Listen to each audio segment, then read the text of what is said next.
Hello, and welcome to this week's episode of A Mic on the Podium with me, Michael Seal. Today, I conduct a conversation with a conductor who also classes himself as a composer and an arranger. He's probably best known for his work conducting film music, working with orchestras all across Southeast Asia, the United States, and his native Australia. He also stars in a superb podcast all about film music. It's a real pleasure to welcome Nicholas Buc.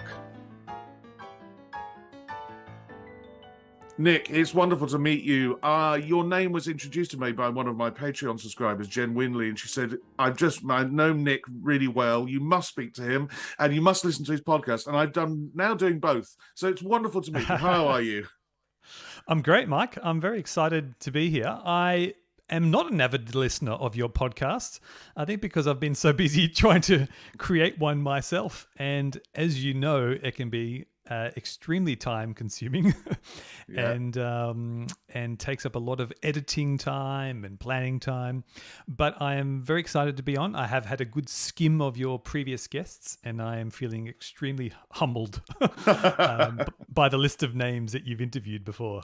Oh, that's very kind of you. We will come to podcasting because, as I said, I love your podcast much, much, much later on.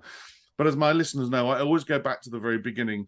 And you're listed as being a violinist. And I wonder when you started the violin and whether that was your first instrument and whether you come from a musical family, whether your parents are musicians or have an avid interest in it. When I go up my family tree, you have to go to my great-grandfather, who was a conductor in the Ukrainian army, would you believe? Yeah. My whole family background is Ukrainian, and he left a whole heap of sheet music that my grandmother had under her house of arrangements and all kinds of things he used to do.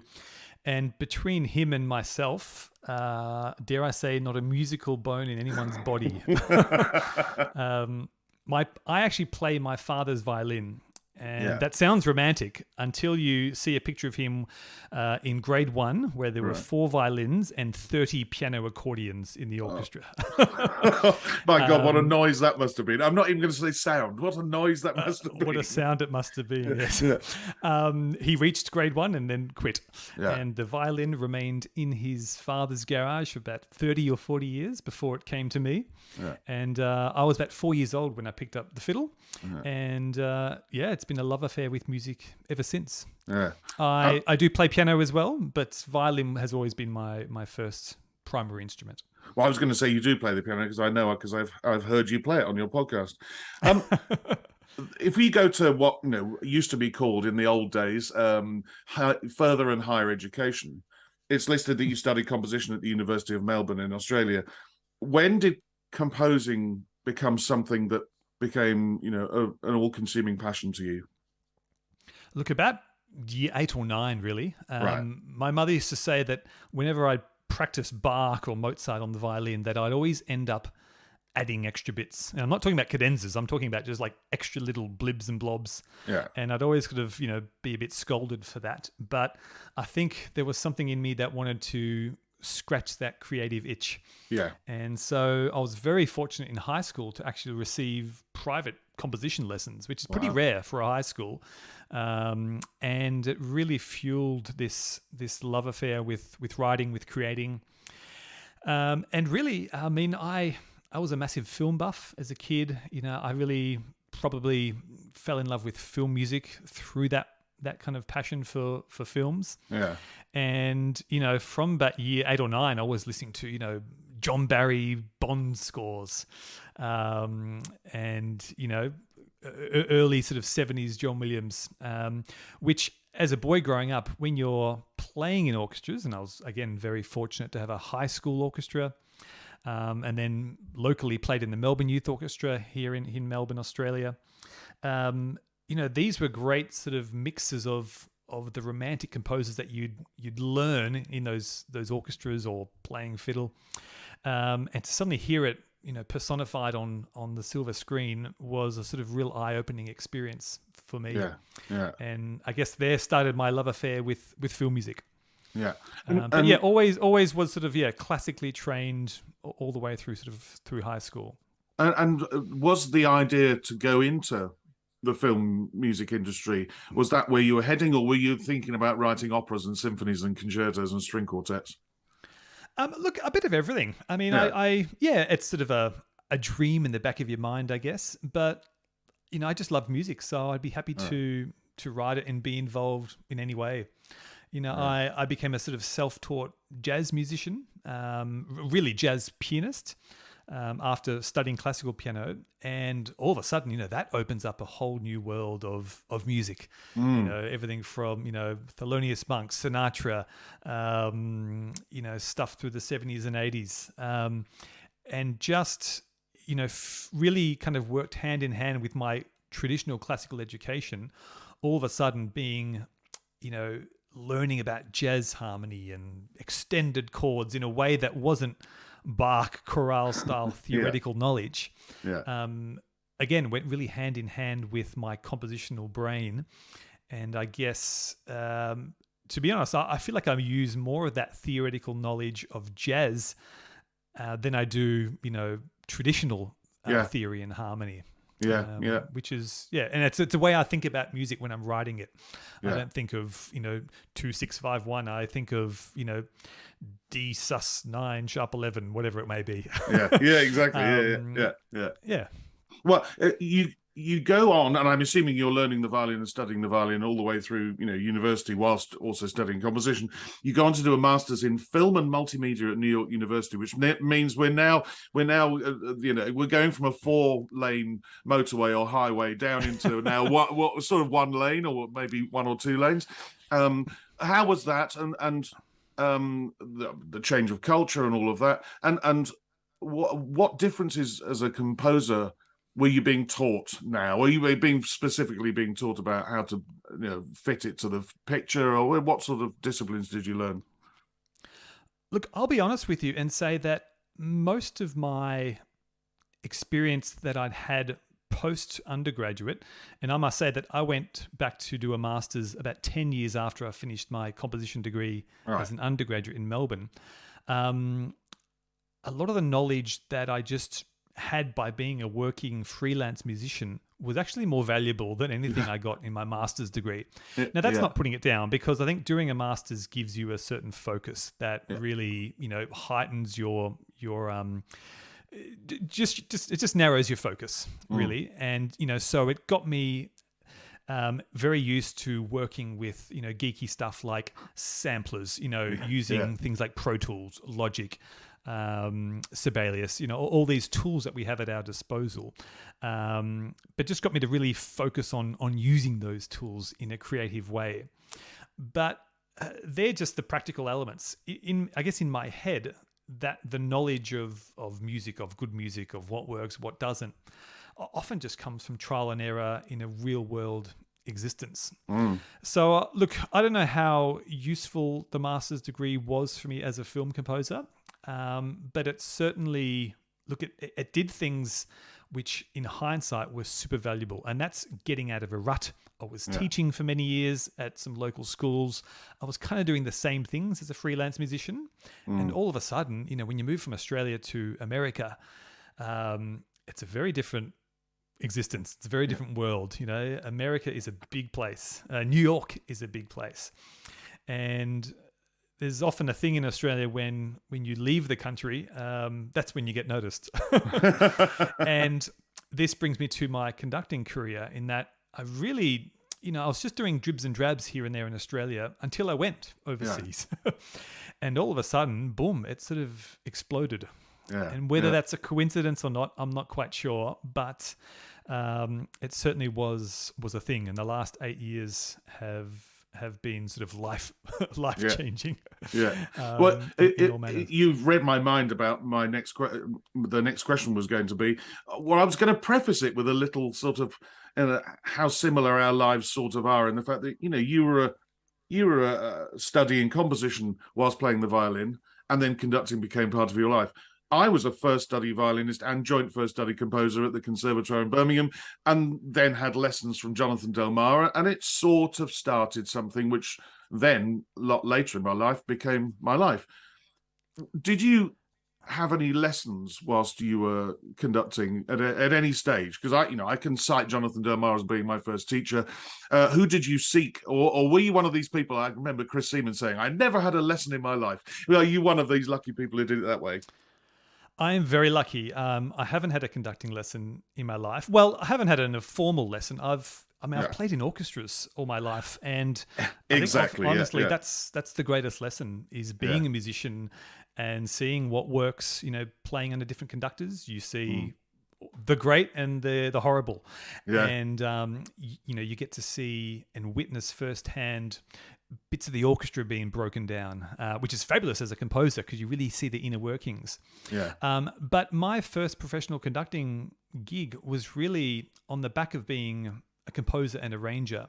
And it was one of those things where it's like, hey, Nick, do you want to write some charts for this cabaret artist? Sure. Hey, we have a 30-piece orchestra. Do you want to conduct them? Sure. It's things like that where just by chance you get a go at waving your arms in front of these musicians and hope that you do an okay job and get asked back for something else. And this really was a pivotal moment for me because straight after that gig I got asked to basically do some arrangements for one of Australia's, I guess, sort of biggest pop icons, a singer by the name of Tina Arena. And she did a tour with all the Australian symphony orchestras. And of course, they asked me to conduct. And so I didn't have to do any trial, conducting sessions, studying under another conductor. They just went around, did her show, and I got a free gig conducting every single orchestra in the country, which is an absolute blessing. And so really was my audition in some ways. It got me that first footing in front of these orchestras, and the rest is kind of history.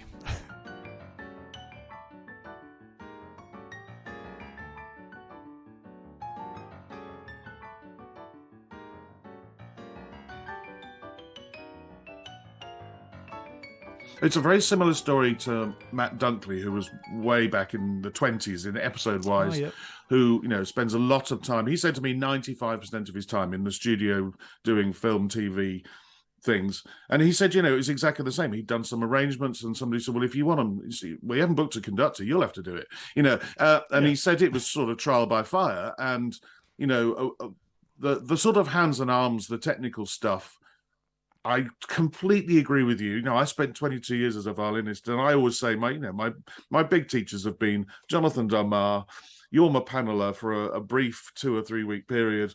I've sought advice from Sakura Oramo and Andres Nelsons, but frankly, the biggest teacher of all is the people who stood on that podium for 22 years, the good and the bad, and that's the most important thing. You can practice your hands and arms, but it's learning, how to treat an orchestra, how not to lose one by saying one bad sentence, what I mean. And they're the things that we gain by playing. That's when you stood in front of that's 30-piece orchestra for the first time, things like that have gone in and they're ingrained. The hands and arms, we can deal with that. And the face and all of the rest of it.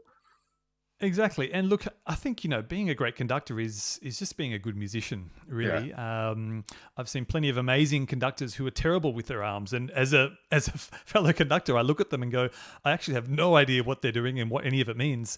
But the orchestra makes this beautiful sound. And I'm sure that in rehearsals is, there's some musical imparting of knowledge that is beyond physical gestures. And, it depends what kind of genre you're in. I know a lot of music that we perform as orchestral institutions, is historic. It's written 100, 200, 300 years ago. And so, there's obviously an informed way of playing this stuff, and it just needs a person out the front to shape that vision, and it doesn't necessarily have to be with their hands. Whereas playing something brand new and contemporary, whether it be film or a modern piece of music, might need a bit more sort of visual direction rather than musical. And that might require a different conductor, or it might require a conductor who can straddle those sort of two kind of genres that I've just picked here and now. No, absolutely true. I mean, I often, I'll be sitting there and watching a concert or an old concert on YouTube on the television, and my wife or one of my daughters will walk in and go, "What's he doing?" I can't understand where the beat is or whatever else. And I have to point out to them that probably an awful lot of what he's doing has got some related somehow to what he said in the rehearsals, and to remember that 95% of what happens in rehearsals, and sometimes these people can stand there and be almost indecipherable, but it doesn't make the orchestra play any worse. In fact, often makes them play better because they're doing what they're doing. If we all conducted clearly all of the time, it doesn't always work. No. Yeah. And look, I'm firmly of the opinion that if you're a freelance conductor, especially, as in you don't have your own orchestra that you work with regularly, a lot of the skill set is also not just gestural. It's it's leadership. It's being it's coming together with a group of people you've never met before, and within 2 days performing art at its ideally highest level. And that often requires, and I'm not saying I'm good at it. I think but it's something I think about lots and deeply, is what is the right approach with these musicians, depending on the music. What do they need to basically do their best, to not treat it like a sort of egocentric thing that it's all about me, but really, how can these guys sound their best, and how can I help them achieve that goal? And then you're out of there in 3 days. Yeah, exactly. Yeah. And look, I'm sure you've had many conductors say that often the first 5 minutes of the first rehearsal is probably the most crucial bit, because they're looking at you, they're summing you up, they're making all the judgments that we make when we meet people for the first time. Yeah. And as a conductor, you don't know what kind of day they've had. Someone may suffer terribly from anxiety. Someone may have broken up with their boyfriend or girlfriend, or stubbed their toe in the morning, forgot to pick their kids up, thinking about their shopping list, or anything in between. And you kind of have to just know that these are humans, and again, that they do have to have they've got a job to do, but they might be having a terrible week, and just being cognizant of leading them in a good manner, in a nice way that really makes them want to play for you. Yeah. So it's kind of a bit therapist, isn't it? Yeah, absolutely. Yeah. And I think it helps, having been a player, remembering the times you've only just made it because of the traffic on the way in, or as you said, you've had your ear bent by your missus or your husband before, as over breakfast, or whatever. You're suffering from a mild headache, or whatever it is. It reminds you when you're a conductor that you have to factor that in. I'm going to ask a question because I don't know the answer. And it's about percentage of your time. We're going to come on to conducting orchestras live to film soon, because I know it's something you do a lot of, and it's something I'm fascinated by. And the one time I did it, I loved. But what percentage of your, take COVID out of the picture, what percentage of your time do you spend doing music live to film, or sessions in a studio? Or I know I've seen you do, film concerts where there is no film, but you're doing bleeding chunks of scores to and presenting it yourself. What percentage do you think you spend of your career doing those things? Look, I kind of have three main musical arms. It's composing, arranging, and conducting. Yeah. And conducting probably takes up maybe 60%. Yeah. So the other 40% is spent in isolation in a room, working with notation software or audio workstations and the such.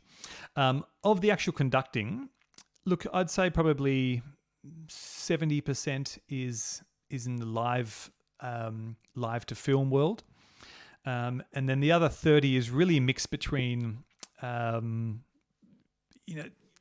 you said, just performing some film music, but often, and this is where I got my start, is in the in the pops world, the straddling of a non-orchestral group with an orchestra. Yes. Yeah. And quite often, I'm involved in these projects as an arranger and then asked to conduct. But it's always something I've been utterly fascinated by. The mixing of the pop world, and I'd say pop world in a very broader sense. It could be electronic, rock, whatever.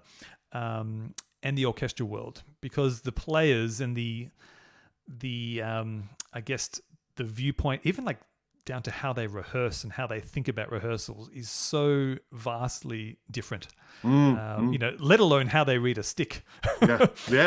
You often get bands coming in like really early and orchestras seemingly late, and it's often easy to tell the band, look, just play behind a bit and you'll be with the orchestra. But fusing those two worlds from a personality perspective, I find really fascinating. And just knowing how, bands or pop artists or singers in that world think about music, even practical things like many of them don't read music. So how do we talk about the forms of pieces and stuff like that in a way that we can get to an end result? And that's something I find very fascinating. So that's another side of, maybe about 30% of my conducting is in that sphere. Well, I'm nodding and smiling away, dear listener, because it's something I'm doing seemingly more and more of, and I really enjoy, mainly with the WDR Funkhouse Orchestra in Cologne, but also I've done a project or two with the BBC Concert Orchestra in the UK. And, in my experiences, the last thing I did in Cologne was I had a hip-hop artist and a rapper singing along to orchestral arrangements of their songs. Then the project before that was with a guy who's basically a cabaret singer, a Dutch guy called Sven Ratzke, who had his own trio, and they sat in with the orchestra, and we built a concert of David Bowie and Lou Reed and all sorts of things around him. And as you said, it's the mixing of the genres. I love that, but it's also the mixing of how they rehearse versus how we rehearse, and finding a common ground. And in the end, to me, it's all just music. Some agents would love me to concentrate on doing Shostakovich Britain and forgotten English composers. My argument is I love music, and why can't I conduct a concert of German rap one week and then Brahms 1 and Brahms 4 the next week, which is literally what I've just done. 3 weeks ago I did German rap and hip hop, and now currently I'm doing Brahms 1 with one orchestra and Brahms 4 with another. I have no problem with that. But you're right, I love that, when you put artists together who maybe you wouldn't normally see on a stage. Isn't it exciting? It is. And look, orchestral players, they're, I can generalize here, but in my experience, they're really coming around to both film concerts and these crossover, pop meets orchestra kind of projects. Yeah. It always, at the end of the day, it always depends on usually the quality of the arrangements. You can get the age-old complaint of, we're just playing footballs over and over. And yes, you may get them, but fingers crossed, they do get beautiful arrangements to play. Like you said, it's often just really, really great music. And who doesn't want to play great music? Exactly. One of my old violin teachers came up to me after one of these concerts and he said, Nick, when are you going to come back and conduct real music? And I sort of laughed and said, haha. And I think he was, giving me a compliment, saying, you're better than this kind of thing. But a few years later, we were doing a similar concert, and he came up to me afterwards and said, "Look, I don't really understand this music, but man, what a vibe!" He's kind of coming around to just enjoying these different kind of projects that they get to play. And tastes are changing. I'm just going to point out to the listener a wonderful cultural difference there. Nick was talking about playing footballs. As a string player, what that means is playing a semi-breve, which is a whole note, just one per bar. And I sniggered to myself because I'd never heard of that before, because in the UK, we call them eggs. We're just playing eggs over again. Okay. Yeah, exactly. And I was laughing. But the point is, going back to my rap concert recently, a very dear friend of mine, Tim Poitier, did the arrangements of those German rap and hip-hop songs. And he said to me, I just can't avoid in this particular song just putting eggs on the page, but others I'll try and make it more interesting.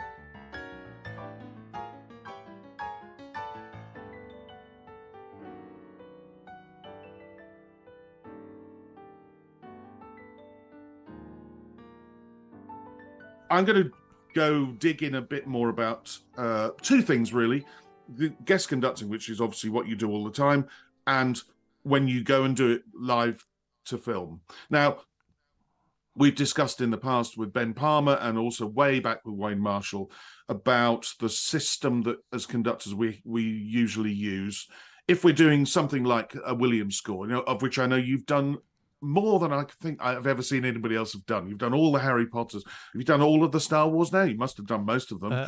I have, yeah. Yeah. And loads more besides, including How to Train Your Dragon, which I listened to that episode of your podcast the other day driving to London. I was so jealous. But what I want to dig into is you've got your own screen in front of you, and if we're using the Newman system, the streamers going across, the vertical lines going across, you've got time codes, you've got all this sort of stuff. Our orchestra's getting more and more used to, let's say, the rigidity of it, because there is a rigidity. It's not totally rigid, but there is a rigidity of it compared to, let's say, a Brahms symphony. And sometimes you encounter orchestras which it takes longer for them to realize, hey, actually, we've got to follow the conductor here. We can't be as loose. We can't be as loose as we normally are. How do you what have your experiences been? Yeah, and how do you navigate that? Yep.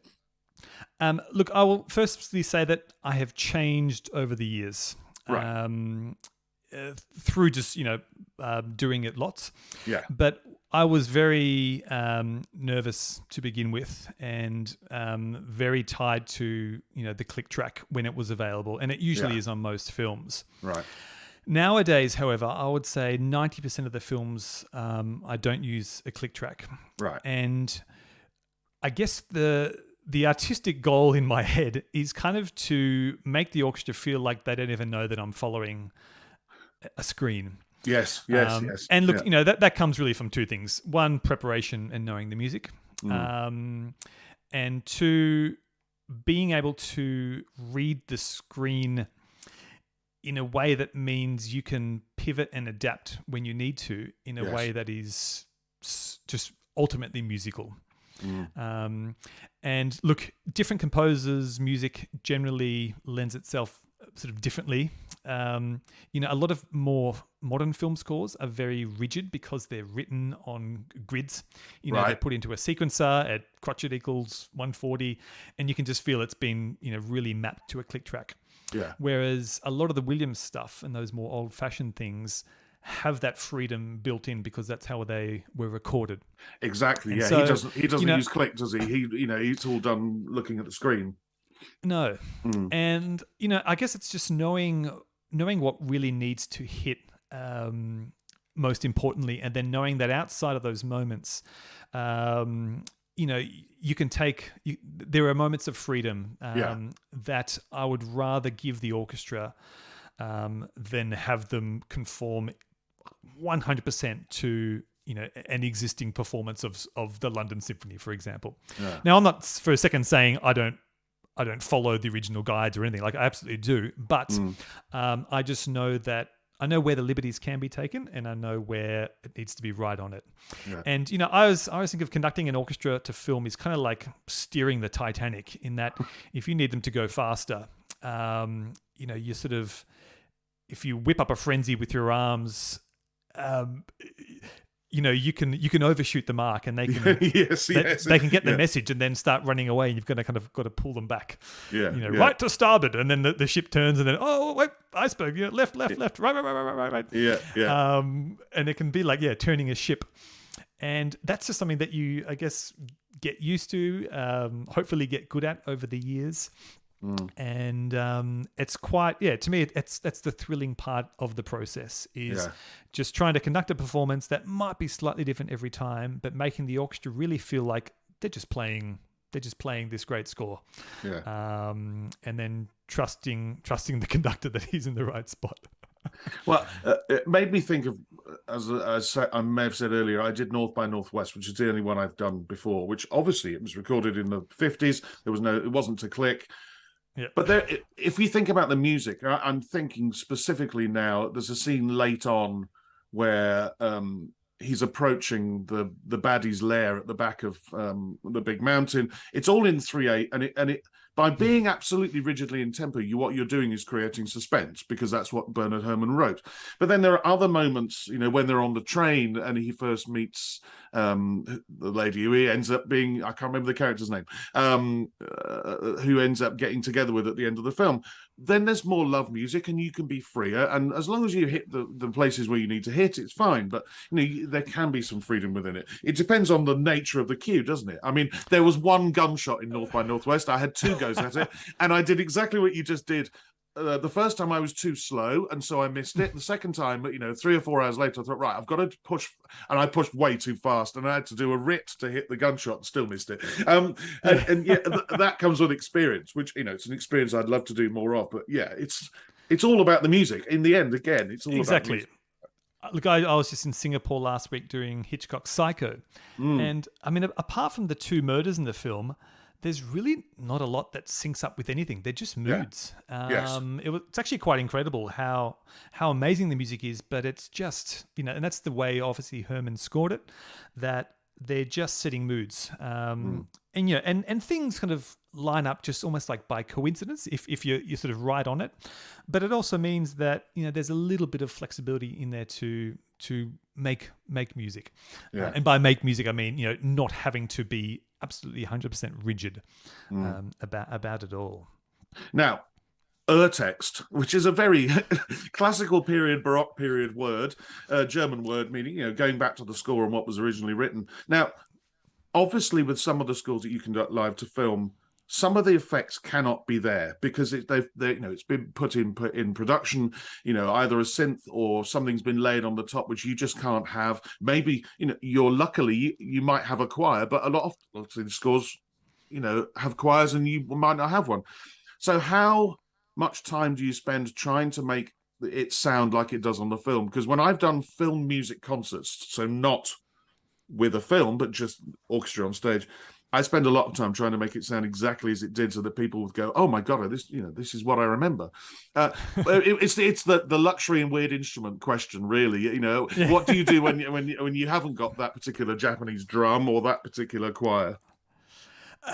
It's funny because a lot of film music we only witness in its singular recording, which is like the film score, the original. Yeah. Yes, you might get the occasional re-recording, but it's unlike classical music where you can get, dozens, if not hundreds of recordings of a particular piece. Yeah. So, people are, in some ways you think will expect to hear exactly, the right sound. But to be honest, unless they're super soundtrack nerds or geeks, a lot of the time they don't notice. I've been to see John Williams conduct at the Hollywood Bowl, and he's 90 years old.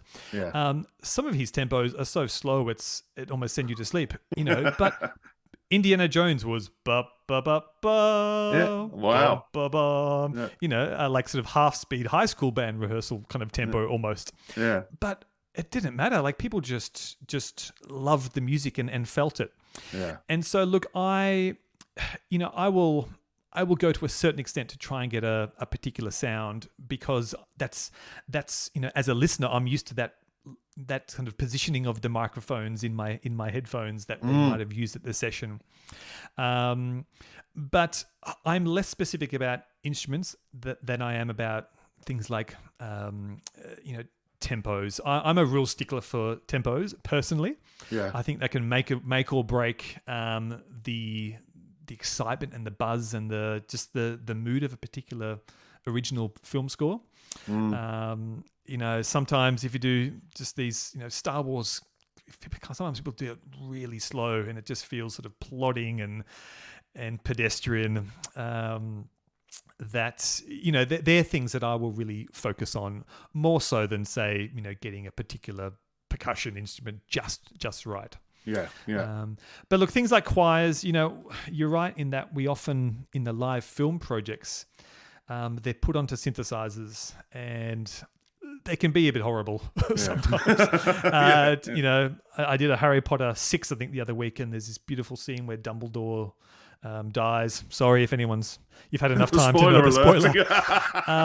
And there's literally an a cappella choir, and when you're conducting a guy on a keyboard pressing buttons, it's just not quite the same. No, You know, and maybe the audience forgives us because they're looking at the screen and they're sort of deep in the emotion. But sometimes those things are a bit of a shame. You know, it'd be great if we had the luxury of a real choir. And sometimes we do.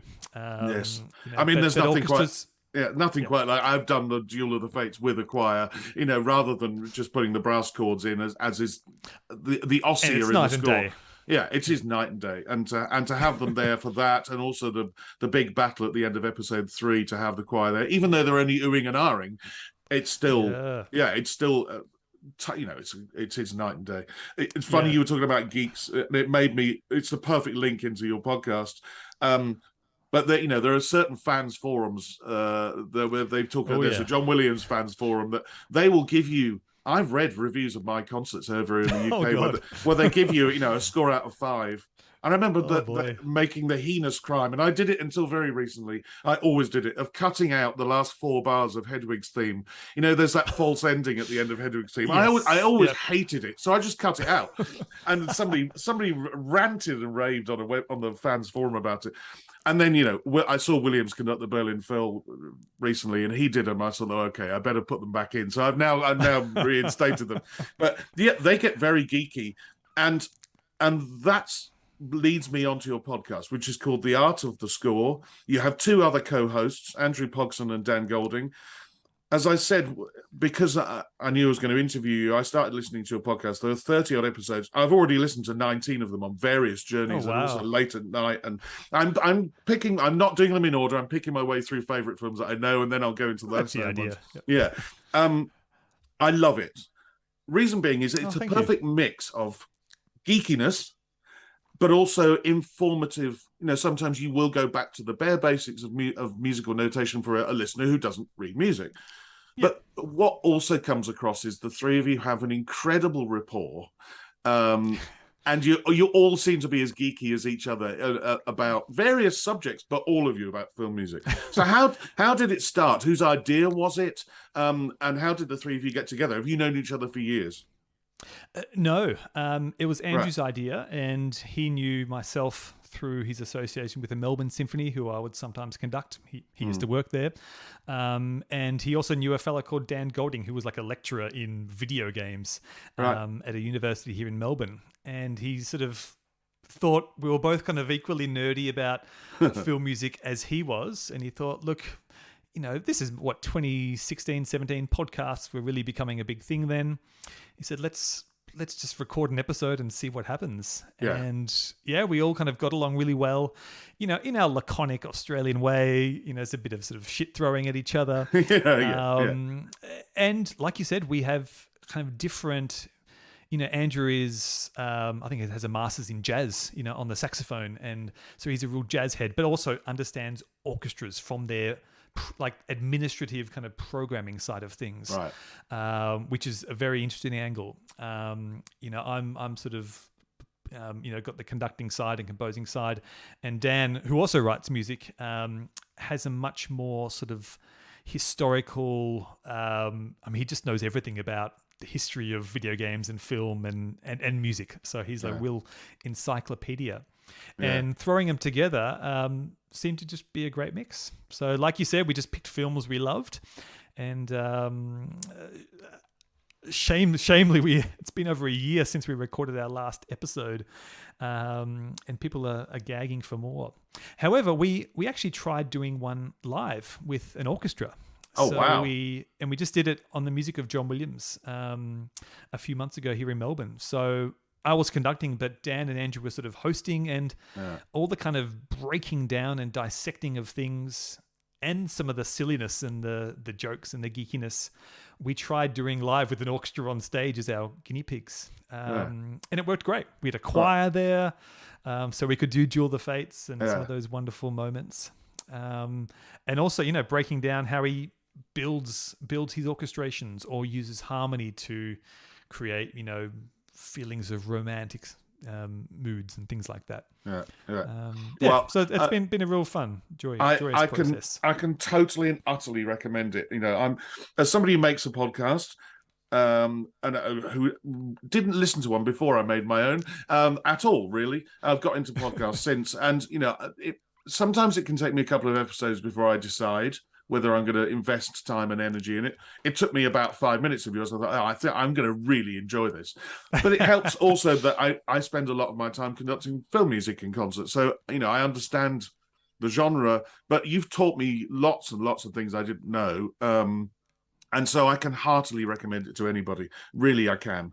Go and have a listen. It's called The Art of the Score. I'll put a link underneath in the show notes, dear listeners, and then you can go and listen to them. It's very funny at times, but also very informative. So yeah, brilliant. I have one more question. It's the 11th question, Nick, and it's about score study. And I'm going to really geek out, and let's concentrate on, I saw on your Twitter feed a little video of you unboxing or unenveloping the score for Williams' The Last Jedi, which is huge. So you've got loads and loads. I think it was in 2 parts even. When you get a new it's the longest film score I've ever conducted, actually. Wow. In one film. Yeah. I think it's 133 minutes or something ridiculous. Wow, that's amazing. So if you've got 133 minutes, how do you go about learning that? What's your process? Do you use a piano? I mean, do you obviously you go back and listen to the soundtrack either on the film or the separate soundtrack as it's released? And for the geeks, and this is equally geek in this podcast, for conductors, are you a scribbler in of things? Do you use red, blue, and black? I mean, for me, when I did North by Northwest, I drew little boxes with which I highlighted in yellow pencil, so I could see a script cue from. I didn't have to look at the screen; I could hear it coming out. So well, at least I've lined up with that script. Anything you particularly do for those scores? Look, I keep it really simple. I have 2 colors, red and blue. Red are my tempos, and it's a very simple system where I will basically just put a red box around anything describing a tempo. It could be a rail, it could be a tempo marking. And then I use simple numbers to tell me what those kind of tempo adjustments are. So if we go from crotchet equals 120 to 140, I'll just write plus 20 next to that red box. Yeah. Because think about when you're flying through reams of paper and you get to a new tempo, often it's like, oh no, what was I just at? Yeah, absolutely. Yeah. This says 160. Was I at 165 or 140? So little things like that are very helpful. And then blue is, I don't want to say the shape of the music, but it's really key things that I'm a very visual conductor, and what I mean by that is I like looking at players often and cueing. And I know that sounds like, well, isn't that the job? You'd be surprised how many conductors don't look at their musicians, or especially with new music, have their heads in the score. Yeah, carrying out his eyes shut for his entire career. Who's he cueing? Who knows? Yeah. A lot of the time, you have to think that these 133 minutes are also going to be brand new music for the players. Yeah. So they really they need my help. Help me, Obi-Wan Kenobi. Yeah. So a lot of the time it's just marking in key moments of the music that I really have to kind of cue along the way just to kind of keep it on the rails. What are important bits? And often they are important musical moments, but they can often be, things like a percussion entry where someone has been, looking back 70 bars of not playing. I know they'd love a little cue from Nick at the front. Yes. So they're simple kind of musical and practical things like that.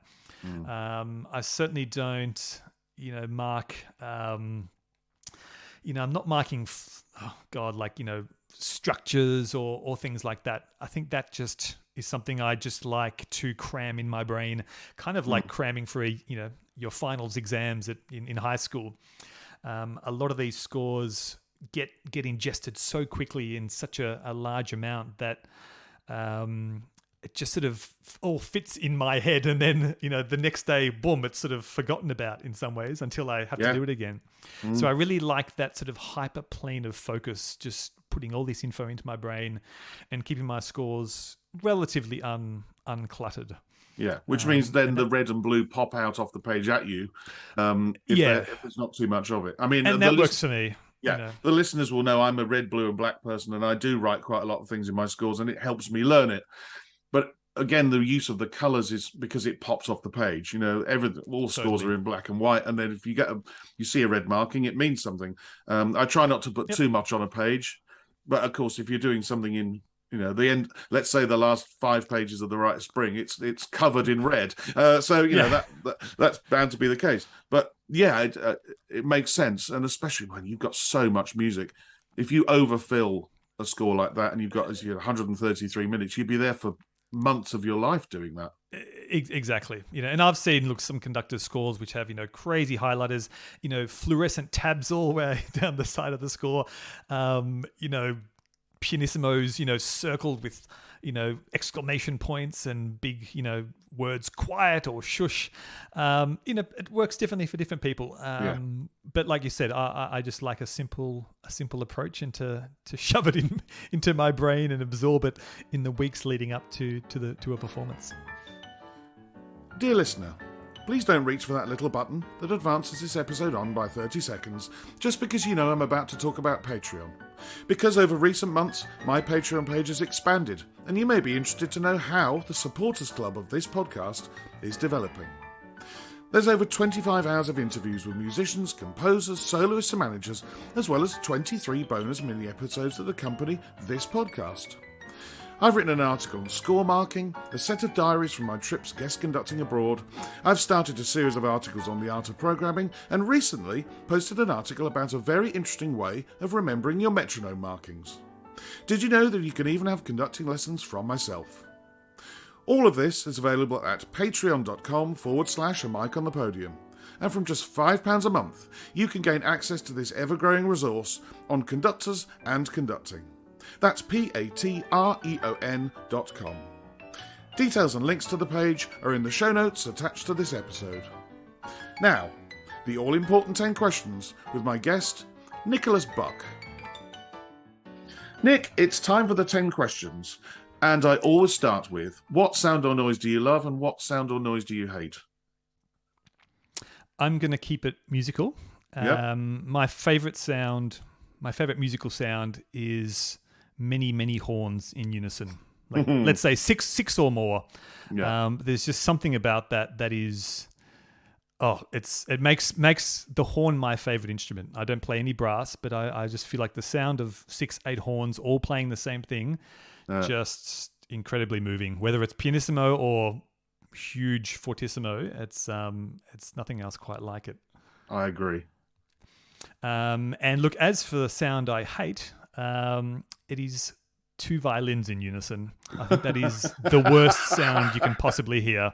For many reasons. I'm a violinist, and it's just something I read also in an orchestration book once, and it's always been true. Whether I'm arranging or just listening, 2 violins in unison, it'll just never be right.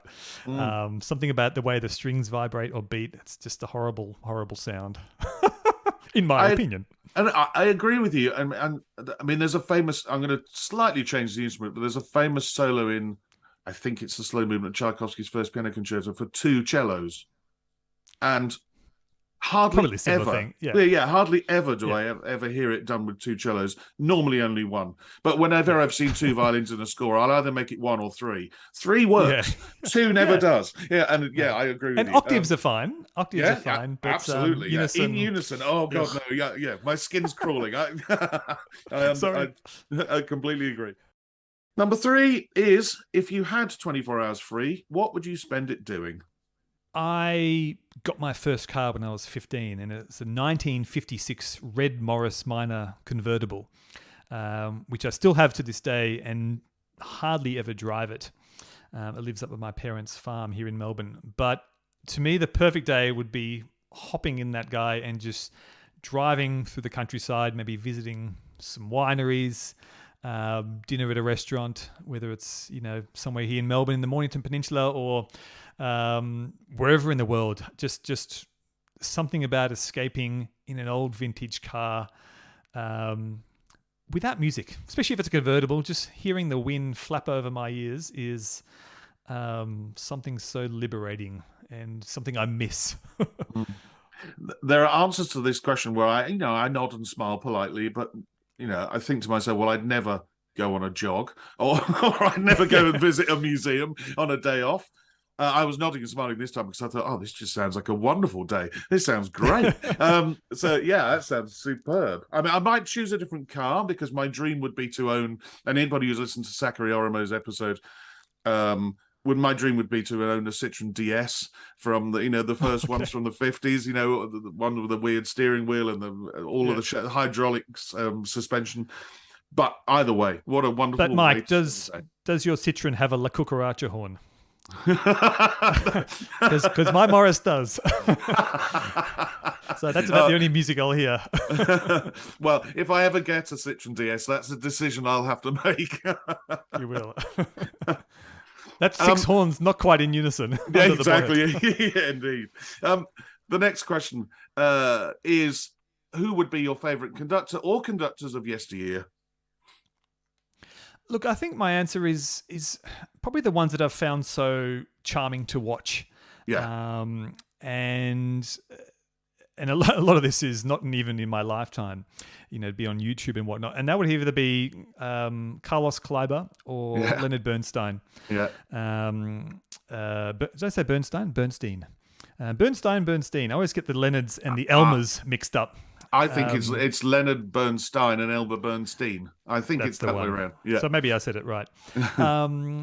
They're sort of effortless charm and just they're conductors that you can really see the musicality pouring out of them.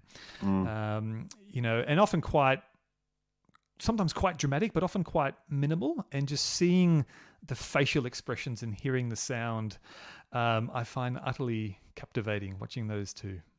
Well, when I started this podcast, I bet myself in my own head that the answer to that question that would be the most would be Carlos Kleiber, and I've won that bet 100-fold because he comes up 2 out of every 3 episodes. Oh, does he? But what to me it shows that we all, all of us conductors think that he was a great. There's got to be something there. Yeah. But Bernstein was also high on the list of people I thought people would choose, and he hasn't appeared that often at all. Many of the our American colleagues have cited him mainly because he was the first, American-born great American conductor. But I was expecting him to appear more often, and he hasn't. So thank you for bringing him back. Again, very interesting to watch. Whatever you think of his interpretations at times, but very interesting to watch. I wonder whether your answer to the question 5, which some people find much more difficult, would also be interesting to watch. And who would be your favourite current conductor or conductors? Look, to be honest, my answer is going to be a fellow that you've mentioned today on this podcast, and that's my mate Ben Palmer. Yeah. I met Ben a few years ago, and he's just you probably know this. He's just the nicest guy. Yeah. First of all, but I think so many of his approaches align with mine that I find him a real captivating musician. And I think he's going to do fantastically. I think he's got an amazing career ahead of him. I love his approach, his mindset. And look, I've never seen him live. I've seen videos of him, and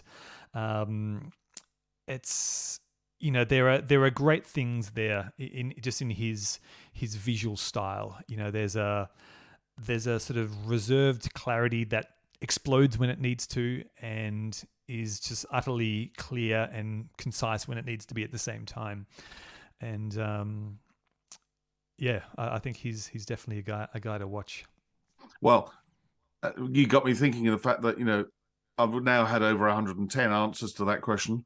Famously, one person refused to answer it, but I've had over 110 answers to that question. It's the first time I can guarantee, I think, that your answer will actually listen to you giving that answer, because I know he's an avid listener to the podcast. So there we are, Ben. I know he'll be listening. What is the hardest work you've ever conducted? I am going to go back to a time in 2018. It was in Tokyo, Japan, and I'm not sure how they got this program across the line, but I had to do all 3 original Star Wars films in one day. Oh my God. So we're talking episodes 4, 5, and 6 together, with about an hour to an hour and a half break between each one. And look, the music's gargantuan. It's huge. We all know it. The problem is the films get longer and harder musically as they go along, and so as your fatigue sets in, let alone just the physicality of standing there, it really was the hardest day of conducting I've done in my life. Yeah. So, and look, I can't imagine it being repeated many other places because I think the union rules of most orchestras wouldn't allow it. Definitely not in Australia, America, and probably not Europe. But there's a very strong work ethic in Japan, and they got it across the line. What was incredible was that they sold tickets to the audience for like the day. So people didn't come along and see one film. They were like marathon tickets. So the audience was like along for the ride, like a ring cycle or something. Yeah. And so I think you could kind of feel them behind you. But I really have to give props to the principal trumpet who played the entire day with no bumper or subbing out. It was wow. It was quite incredible. That's some going. Some of the strings rotated. I think the principal horn might have sort of subbed out for one of the films, but that principal trumpeter, oh boy, what a legend. And of course, we went out, drinking at the Japanese bars afterwards, and he was, holding his beer up like a medallion. He was very proud of himself. He was probably bathing his lips to calm them down after doing that. That's some going. I mean, I'm not surprised at the principal horn. I mean, how many times do they have to play the Force theme on their own? There's only so many times you can play that without splitting it, probably in a day. Exactly. So I'm not surprised. First trumpet, my God, that's a feat of stamina. And also, let's go back to you answering the question. It's a feat of stamina for you. I'm just thinking, what is it? 3/4 of the way through the Return of the Jedi. It's a cue I've conducted from the suite, the Forest Battle. That's pretty hardcore, especially if you've already done 2.5 or 2 3/4 of the films already. Blimey. And look, Act 2 of Return of the Jedi, I think, has about 62 minutes straight. You do kind of the first 2 cues, and then literally every cue runs into the other without stopping. So, there's literally not a second to just stop waving your arms for just over an hour. And like it's pretty intense music cutting between, the forest Endor to all the stuff with the Emperor. But it's an exercise in adrenaline. Well, I'm jealous because I'd have bought a marathon ticket and sat and watched it all, but B, I think I'd love to have a go at that, and I think that would be an awesome experience. Yeah, absolutely. Yeah, I mean, having said that, I did do Il Tritico twice in a day and did a youth orchestra rehearsal beforehand of an hour and a half. So that was getting on for 10 or 11 hours conducting in a day. And I've never been so tired in my life, but the next morning you wake up and think, wow, what a day. In the middle of it, I would imagine somewhere in the middle of Empire Strikes Back, you started to regret that you were doing that. Yeah, and like my breaks is like, do I sleep or have coffee? What's going to be more useful to me in an hour? Or food. Number 7. And you do this a lot because, you not only do you work in Australia, you work in the Southeast Asia, Japan, Europe as well, and the US. When you travel abroad to conduct, what item could you not leave home without? I'm going to hold it up to you, Mike. It's this little bad boy. This is called a Theragun, and it's basically one of those little portable massage guns. It's tiny, it fits in my carry-on luggage, and it is my savior because, as we all know, conductors get back pain, shoulder pain. There's never enough time to sort of stretch. So I find that really just a fantastic little device that always travels with me. Whether you're just at interval or before a show or in your hotel the next day, just having a little rubber thing just pound my shoulders for 10 minutes is worth its weight in gold. We've just bought one, a slightly bigger one that looks more like a gun, and mainly because my wife's bad back and I've got terrible Achilles tendons, I can see why you would do that. I really can. It's the first time anybody's given that answer, and it's a brilliant answer. We need something. I mean, actually, I have to tell you on the record, because it can't be off the record because it's a podcast. My back is better now than it was when I was a violinist, because I can move a lot freer than I ever could sitting for 5 or 6 hours playing especially second violin parts, which are like digging graves at times. So, look, we have standing desks. That's the job of the conductor. We probably have better backs than and upper body strength than a lot of musicians who are sitting. But I've noticed my legs are worse, but my upper body's fine. Okay. My legs are struggling. So, brilliant answer. What is the one thing you would change about being a conductor? Withholding tax. No. Look, I'd say the thing I'd change is not necessarily specific to conductors, but maybe specific to freelance musicians. Yeah. And that's the constant sense of needing to sort of hustle or find the next gig. Working and doing a good job is, of course, paramount to any profession.